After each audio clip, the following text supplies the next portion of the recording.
Hello everyone, welcome to my YouTube channel. नई video के साथ, नए क्वेश्चन के साथ फिर से मिलने आ गए हैं आपके चैनल पे। तो ये जो वीडियो है हमारी पेपर 5A से रिलेटेड है। मैंने 5-4 लिख दिया है, वो A है। Gender, school and society part 2। इससे पहले मैंने पार्ट 1 करवाए हैं, जिसमें मैंने 15 क्वेश्चन सॉल्व करवा दिए हैं। उम्मीद है आपको क्वेश्चंस पसंद आए होंगे। प्लीज़ जिन बच्चों ने नहीं देखी है वीडियो, तो प्लीज़ पहले वीडियो देख लें। उसका लिंक भी मैं डिस्क्रिप्शन में डाल दूँगी और टेलीग्राम का लिंक भी डालूँगी। आप प्लीज़ ज्वाइन हो जाइएगा। और उम्मीद है सभी अच्छे होंगे और अच्छे से पढ़ाई कर रहे होंगे। तो स्टार्ट करते हैं वीडियो पार्ट 2, जिसमें हम 16 क्वेश्चन से स्टार्ट करेंगे। क्वेश्चन नंबर 16 जो कहता है कि आज भी देश में शिक्षा के अवसरों में असमानता के क्या कारण हैं। ए, शिक्षा संस्थाओं की कमी। बी, पारिवारिक वातावरण में भिन्नता। सी, निर्धनता। या डी, ये सभी। ऑप्शन नंबर डी इसका राइट आंसर होगा। सारे ही ये जो पॉइंट्स हैं वो शिक्षा के अवसरों में असमानता के कारण हो सकते हैं, क्योंकि किसी को शिक्षा संस्थाओं की कमी होने के कारण कोई बच्चा नहीं पढ़ पाता, या पारिवारिक वातावरण भिन्न होता, अच्छा नहीं होता, उसकी वो भी रीज़न हो सकता है। निर्धनता हो सकती है, फिर आर्थिक स्थिति भी बहुत इम्पोर्टेंट रखती है। तो ये सारे बहुत सारे कारण हैं जिसकी वजह से शिक्षा के अवसर में जो असमानता है वो हमें देखने को मिलती है। तो ऑप्शन नंबर डी इसका राइट आंसर होगा। ये तीनों ही असमानताओं के कारण कहे जा सकते हैं। नेक्स्ट क्वेश्चन, क्वेश्चन नंबर 17 जो कहता है कि लैंगिक असमानता क्या है। ए, बालकों में भेदभाव। बी, लड़कों और लड़कियों में लैंगिक असमानता। सी, लड़कियों को आज़ादी। या डी, इनमें से कोई नहीं। तो इसका right answer option number B होगा, लड़के और लड़कियों में लैंगिक असमानता। सबको पता होगा लैंगिक असमानता क्या होता है। जेंडर के मतलब नॉर्मली जो होता है कि गर्ल्स और बॉयज़ को लेकर कुछ असमानताएं देखने को मिलती हैं। जैसे तुम लड़की हो, तुम ये काम नहीं कर सकते, तुम लड़के हो ये काम नहीं कर सकते, तुम्हें यही काम करना है, तुम लड़के हो, तुम रो क्यों रहे हो, है ना। तो इन सारी चीज़ों को हमारी सोसाइटी में कुछ बाउंडेशंस बना दी गई हैं। जैसे कि तुम गर्ल्स हो तो तुम्हें ये काम करने हैं, तुम बॉयज़ हो तो तुम्हें ये काम करने हैं। तो इस हिसाब से उनके साथ भेदभाव होते हैं, तो उसको हम लैंगिक असमानता कहते हैं। नेक्स्ट क्वेश्चन, क्वेश्चन नंबर 18 जो कहता है कि अध्यापक क्यों शिक्षा में समानता लाने का प्रयास कर रहे हैं, क्यों। ए, आर्थिक विकास ना हो सके देश का इसलिए। बी, प्रजातंत्र की असफलता के लिए। सी, शिक्षा में क्षेत्रीय असमानता को दूर करने के लिए। या डी, ये सभी। तो इसका right answer option number C होगा, शिक्षा में क्षेत्रीय असमानताओं को दूर करने के लिए अध्यापक जो है शिक्षा में समानता लाने का प्रयास कर रहे हैं, ताकि क्षेत्रीय जो असमानताएं हैं उनको कम किया जा सके। नेक्स्ट क्वेश्चन, क्वेश्चन नंबर 19 जो कहता है कि लिंग निष्पक्षता ता होगा, मैं ता नहीं लिखा है, भूल गई हूँ मैं। तो निष्पक्षता का क्या अर्थ है। ए, जिसमें स्त्रियों तथा पुरुषों के साथ समान व्यवहार हो। बी, जिसमें स्त्रियों को अधिक महत्व दिया जाए। सी, जिसमें ए और बी। या डी, इनमें से कोई नहीं। तो इसका right answer option number A होगा, जिसमें स्त्रियों तथा पुरुषों के साथ समान व्यवहार किया जाए। ठीक है, निष्पक्ष व्यवहार करना, ये नहीं हम गर्ल्स हो तो उनकी बात नहीं सुनना है, बॉयज़ हो तो उनकी बात सुनना है।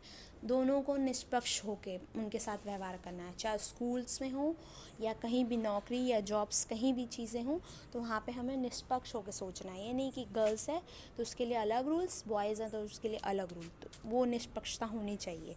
तो ऑप्शन नंबर ए इसका राइट आंसर होगा। नेक्स्ट क्वेश्चन की बात करते हैं, क्वेश्चन नंबर 20 जो कहता है कि समानता का अधिकार कौन से अनुच्छेद से कौन सा अनुच्छेद तक है। ए, अनुच्छेद 14 से 18। बी, अनुच्छेद 21 से 22। सी, अनुच्छेद 23 से 24। या डी, इनमें से कोई नहीं। तो इसका right answer option number A होगा, अनुच्छेद 14 से 18 समानता के अधिकार की बात कही गई है। और भी बहुत सारे हमारे अधिकार है कमेंट बॉक्स में कमेंट करके बताइएगा हमारे टोटल कितने मौलिक अधिकार हैं, ठीक है। देखते हैं कितने बच्चे बताते हैं। नेक्स्ट क्वेश्चन की बात करते हैं, क्वेश्चन नंबर 21 जो कहता है कि अधिनियम की धारा 14 में स्त्री के लिए कि अधिकार कौन सी मान्यता दी गई, स्त्रियों की कौन से अधिकार को मान्यता दी गई है। ए, स्त्री के मौलिक अधिकार को, बी, स्त्री के धन के बारे में बात की गई है, या सी, शोषण के विरुद्ध अधिकार की बात की गई है, या डी, इनमें से कोई नहीं। तो जो अधिनियम की धारा 14 में जो है वो स्त्री के धन के अधिकार की बात की गई है। स्त्री धन जैसे कि जो भी मतलब लड़की होती है जिसकी भी शादी होती है, अगर उसका हस्बैंड की डेथ हो जाती है तो उसके पास जितने भी मतलब उसका खुद का जो भी सामान है या जो भी है, तो वो एक तरह से उसका स्त्री धन होता है, वो कोई नहीं ले सकता, वो उसका ही रहेगा, है ना। ये नहीं कोई कह सकता कि नहीं तुम्हें रिटर्न करना है या देना है। तो जो उसके पास जो सामान होता है वो उसका स्त्री धन होता है, या उससे पहले भी, शादी से पहले भी जो उसके पास सामान था तो वो भी उसी का स्त्री धन माना जाएगा। तो ऑप्शन नंबर बी इसका राइट आंसर होगा। नेक्स्ट क्वेश्चन नंबर 22 जो कहता है किस अधिनियम के तहत महिला को तलाक एवं भरण पोषण संबंधित अधिकार दिए गए हैं। ए, 1956 की धारा 18 के तहत, बी, 1965 धारा 18 के तहत, सी, 1956 की धारा 17 के तहत, या डी, इनमें से कोई नहीं।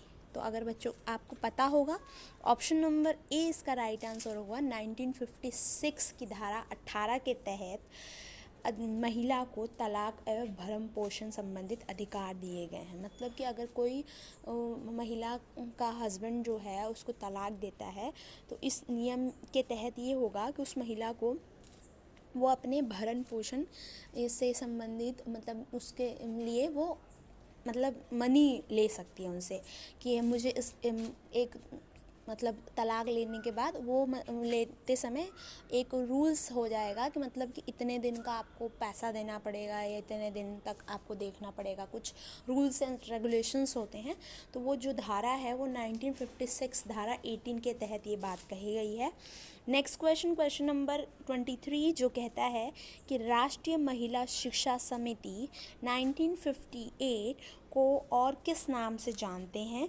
ए, आचार्य राममूर्ति, बी, दुर्गा भाई देशमुख, सी, राष्ट्रीय महिला आयोग, या डी, इनमें से कोई नहीं। तो इसका right answer option number B होगा। दुर्गा भाई देशमुख के नाम से भी राष्ट्रीय महिला शिक्षा समिति को जाना था। और राष्ट्रीय महिला शिक्षा समिति कब बनी थी?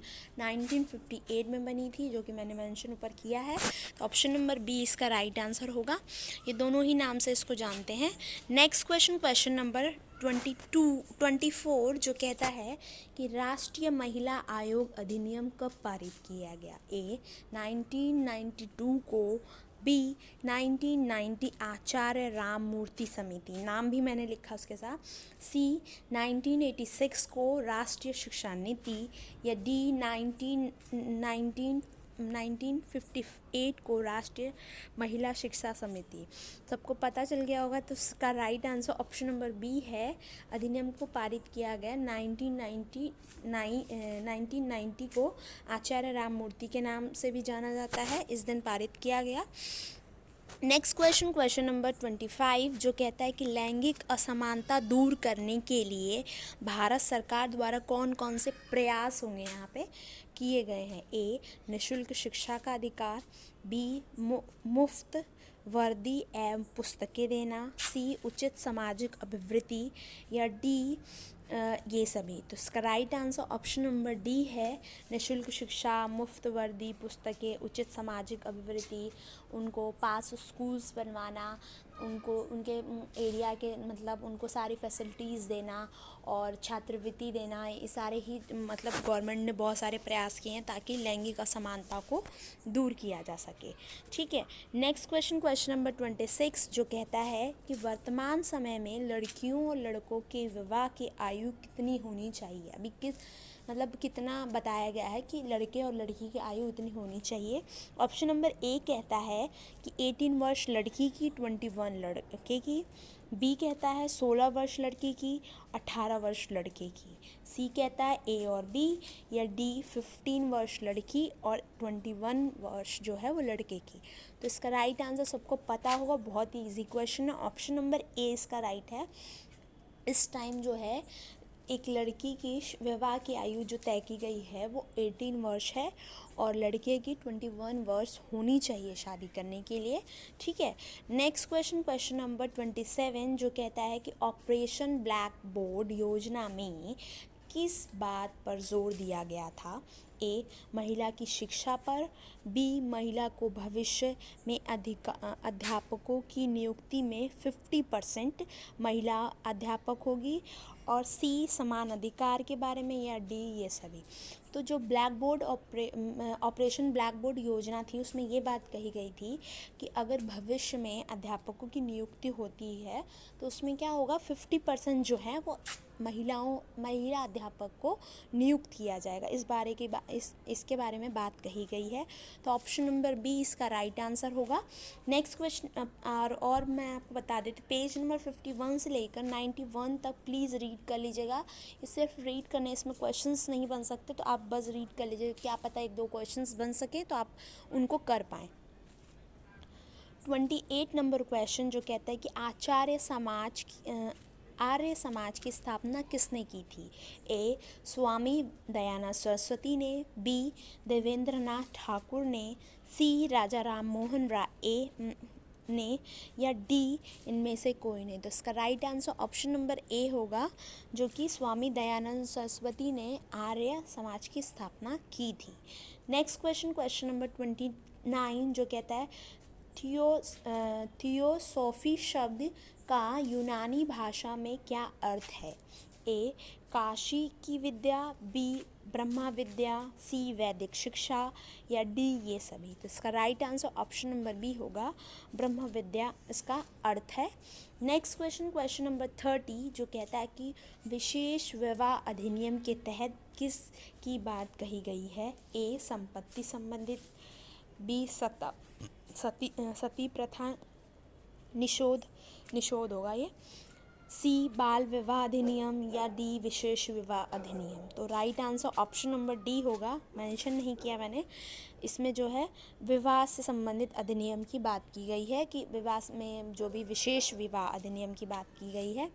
नेक्स्ट क्वेश्चन, क्वेश्चन नंबर 31 जो कहता है कि अनुच्छेद 15 में किसके आधार पर भेदभाव करने के लिए प्रतिषेध किया गया, मतलब मना किया गया है। ए धर्म के, बी वंश के, सी जाति लिंग के, या डी इनमें से कोई नहीं, या ई ये सभी।